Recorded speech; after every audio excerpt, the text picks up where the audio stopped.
Goldsmith and jewelry shop owners, if you don't have enough customers in your goldsmith shop who walk into your shop every single day, it's probably because you're not marketing enough. You're not putting enough content, you're not DMing enough people, or you're not running enough ads. So I just want to take you through this video a little bit through the skeleton of what it actually is to run a Facebook ad campaign and an Instagram ad campaign, a meta ad campaign, to be honest with you. We'll be explicitly talking only about feed and story ads. That's it. Uh, why are we talking about this? Why am I talking about this? Is because I've generated over 100,000 leads just using Facebook and Instagram ads, just for goldsmith and jewelry shops. So that's why I talk about this. So let's get into the meat of what an ad is and how the campaign actually functions to get leads. Now, for those who don't know, leads are just people who saw your ad. In this case, are paid ads on Facebook and Instagram, and said, I like this jewelry, I like this ring, I like this necklace, I like this bangles, armbands, earrings. I like this. I want to have a repair, something like that. I want this. And then they give you their contact info. How do they give you their contact info? Well, where's my phone? I don't know where my phone is, but they grab their phone, they click your ad, they click on your ad. There's normally a button called the CTA, right? So they click the CTA, the button, and then there you have a contact form. That contact form just asks them the name, their last name, their email, and their phone number. Once they give it to you, they will fill up their information, and then they will submit it. It will take them to a booking page. Now, if they don't book, no problem. We'll book them anyway. So we'll contact them and then confirm their booking. But anyway, we need to put an ad in front of them, in front of complete strangers around your local area, so that we know that you exist. That's the whole point, right? So these are the ads that I make for my business. Now, I attract goldsmith shops, goldsmith business owners, and jewelry business owners in general, right? So my ads are a little bit different. They are not as visual, right? So, for example, you can have in your goldsmith shop, in your jewelry shop, an unboxing, a video testimonial, stuff like that are very visual, because jewelry in general, obviously, is inherently a very visual thing, right? It's a very visual business. So I would highly recommend you just add a visual hook. So I'll just draw it out for you. My drawings are horrible, but you'll learn. So first part is the hook, right? So that's the first part. You guys, goldsmith and jewelry shops, will do a visual hook. I do a call out, right? So for example, in the first 3 seconds of my video, I say goldsmiths shop owners, jewelry shop owners, right? That's my hook. And then I can add something like, if you don't have enough customers walking into your shop, exactly like the hook, the first thing that I said in this video. That's a hook, right? That's a call out. So that's what I do in my ads and in my videos as well. And then I give the meat, right? Then I give the meat. So the meat is basically two components. One is the info, and then one is the CTA. Okay, that's the whole. That's the whole ad. That's the entirety of the ad, right? So your hook will be showing a jewelry, right? Piece of jewelry being unboxed, or a client of yours wearing that piece of jewelry. Normally a client that looks like all the target market that you are actually targeting on your ads, or that spend more or have bought more in your shop. That's it. Let's not complicate anything, right? The people who have spent more in your shop, target them. That's it. Okay. So ideally, the person, if you're running a testimonial ads is just you filming some of your customers filming themselves using your jewelry, right? Showing off your jewelry. That's a testimonial ad, right? So that's a hook. You don't need to actually speak. You can just show it. That is a visual hook, right? And then you have the meat, which is you can just explain to them who this is for. We are looking for 5 women in Stockholm who live in Stockholm who want their dream a wedding ring made just for them. This is normally what I say, right? So I say that, and then the CTA, right? So we have the CTA, which is telling them what to do next. Click the button below. Click the learn more button below, and give us your info so that we can actually give you this wedding ring, right? So that's the CTA. You just tell them what to do next. You don't have to complicate the things. I mean, frankly, the video should be less than 5 minutes. Obviously, less than 5 minutes. Like long ads, useless, right? If it's not information packed, right? Goldsmiths, jewelry owners, jewelry business owners, you just need to show your jewelry and tell them what to do next, right? Uh, Basically, tell them how they can get their hands on the jewelry, right? So, principle number one for me that I have learned running Facebook ads and Instagram ads in general is that a lot of variations in the creative, good, right? It's good. It's a good thing. So what I do is I film a bunch of hooks, which is just a call out for me. For you, will be filming a bunch of unboxing videos, yeah, or a bunch of testimonial videos, right? And then I do the meat part, and I do those separately. So I film those separately, and then I do a bunch of those, and then here on Canva, I just paste them together, and I paste all the variations together. The reason I do that is that uh, I have used the Facebook A/B testing, and sometimes they do it. So, for example, you can put many hooks with one meaty part, and Meta can test it for you. But I have to be honest, it has worked better for me if I just test them. For now, Meta is changing. It is always changing. It's always getting better. The AI is always getting better. So for now, this is what I do. You can test it on Meta if you want to. So these are all the variations. They are super similar, but they have some differences, right? So some of them say Goldsmith shop owners, some say jewelry shop owners, some have a pain call out, some have an experience call out, some have a desire call out, right? They are different, but they are a bunch of them, right? And this is not actually that many. I think what 20 something. Yeah, 23. Okay, so these are 23 different hooks that we have done. And I think we have done about 7 meaty parts, right? If I'm correct. Uh, I think 7, 8 or something like that, right? But anyway, you just paste them together and we start combining, right? Uh, this is how the ads kind of look, right? Super simple. You can do it on Canva. It's free. And then I'll just show you the ads manager.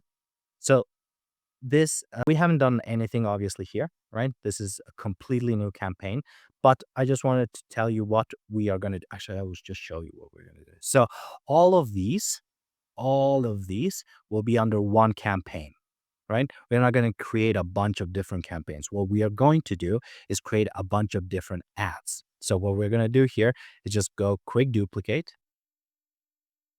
right? And then it's just going to duplicate. And then we are going to do this, I think, what? Yeah, 23 times. And then we're going to have all these ads. So we're going to have all these ads just here so that we can actually test them, right? I cannot all test it. And this will be full, right? This will be full of new ads, new ads. By the way, name them, right? Very important to name them in order. We haven't named them here yet, but the minute we download them, we will start naming them, right? We have to keep this very, very orderly, right? Uh, so here's the thing. Then I just wanted to talk a little bit about. Actually, I'll turn on my camera. Can I turn on? Yeah. Okay. So there are a couple of data points that that I care about. Now, obviously, a lot of marketers will teach you that you need to have like there are 50 different key metrics that you have to track. It is true you should be tracking as much as you can, but honestly, these are the 4 to 5 that I care about. Obviously, on the columns here on the ads, you'll have a bunch, right? You'll have a bunch of data points, right? But these are the ones that I care about. I will explain to you each of them, right? Let's say one column, I had the first data point that I like to track, which is the CTR. CTR. CTR just means click through rate. How many people that see your ad click, right? So some of the benchmarks is, remember these, you're going to see percentages that are very low. You're not going to see 300, right? You're going to see percentages that are very, very low, right? My highest was 4, right? 4%. Oh, the reason the reason for that is obviously a bunch of people, just complete strangers, are watching your ads, right? So very, very good ads will get maybe, I don't know, 10% click-through rate, right? There have been cases where marketeers, like really, really good marketers, have gotten super high click-through rates. I never have, right? I remember my first campaign got like 0.96, something like that. I'll just write it down. 0.96. That was my first ad campaign. So if this is the first time running ads, expect something around this, maybe a little bit higher because yours are visual, right? So, but yeah, don't go underneath this. In fact, this is pretty bad, right? So try to be higher than 2, right? So if you have like 2 plus, right? That's good. You're doing good.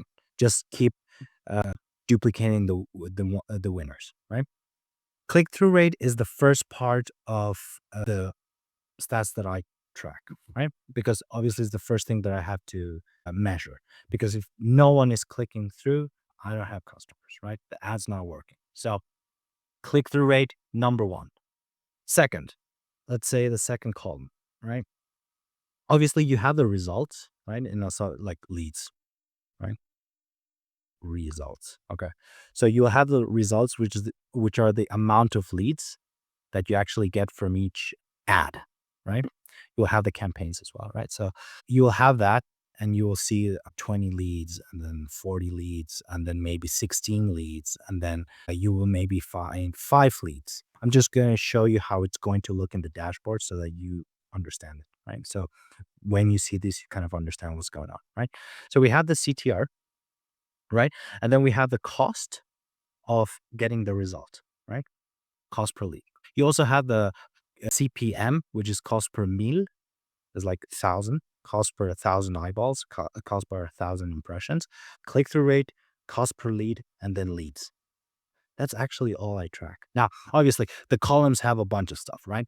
But it has cost per 1,000 and all this stuff. But the things that I track are these 3 things, right? Cost per lead. Okay. And then leads. We have all the leads, which is this, right? Result. Cost per lead. Let's talk about cost per lead. So B2B, much more expensive, right? So for example, for me to get business owners, it will cost a lot. For you guys, it should cost between, well, let's let's put it frankly, cost between $25 US dollars, which is 250 Swedish kronor. I don't know if that's exactly the exchange rate, but about that, to 40. If it gets to 40, uh, the let's put it this way. If the CTR is high, right? Let's say above 2, but the cost per lead is high, which is not 25, it's more around 40, right? For because it's B2C, you guys, right? So you're just talking to consumers, right? You're putting your ad in front of consumers. So if it gets around 40 and the CTR is low, sorry, high, then it means your contact that, like, I've seen that changes in the heading of your contact form changes a lot. So maybe you have to test the heading of your contact form. Or if you're sending them to a landing page with the contact form, make sure the heading of the contact form is exactly the same message of the ad, right? So that's kind of the thing about testing a bunch of ads, is that some of the hooks will be very different. Some will be very different, right? So for example, we don't want to have, by just in my case, right? I don't want to have the ad that they see say Goldsmith shop owners. And then when they go to the landing page, it says jewelry shop owners, right? Because Goldsmith shop owners don't identify themselves as jewelry shop owners. You guys identify yourself as craftsmen, right? You have gone to school for this. It's not that you just buy cheap Chinese shit and then sell cheap Chinese shit. You have gone to school for it. You have trained 5 years to become who you are, to know what you have. Like, you separate yourself. And also within like Goldsmith is like stone setters, silversmiths, goldsmith. Like, there are categories for that. It's very specific, right? So I don't want my landing page heading to say goldsmiths when the ad says jewelry business owners, and vice versa, right? So that's kind of the thing that uh, I saw when I started to run ads, is that congruency throughout the funnel. So funnel is, let's say, the process of getting their contact info. Congruency through that, right, is very, very important. So take your time. That's basically what it means. Don't think that you have to get this entire thing set up in one day without knowing how to do it. Like, take your time. Right? What does it say in the ad? What colors are we using? Who are we calling out? Okay, same thing in the contact form or same thing in the landing page, right? Same thing, right? So that's pretty important. Uh, what else? Okay, so I think that's about it. Very important thing. After you start getting leads, which are people who actually saw your ad and said, "Hey, I want this. I really want this stuff." Right? Uh, Set up an automation so that you can contact them within 60 seconds. You can do this through a software called Zapier. You could also just have a notification on your phone when the lead comes in, and then it notifies you, and then you pick up your cell phone and then call them. You can do that. So that's basically ads for you guys. This is what I am doing. Uh, I've done a bunch of videos on exactly how you guys can do it, but I just want to show you how I do my campaigns. Super simple. Now, by the way, I'm not running a proof campaign right now. So I'm not showing screenshots. I'm not uh, showing all the revenue collected, all the revenue generated, amount of sales generated. I'm not showing that. I'm just calling it out, right? So you can do proof, right? You can do with jewelries, just show your jewelries. Everyone loves it. So uh, yeah, hope that was helpful. If you want to learn how to run ads click by click only for your jewelry shop and your goldsmith shop, click the link in the description and I will show you for free, for now, for free, click by click how to do that on Facebook and on Instagram.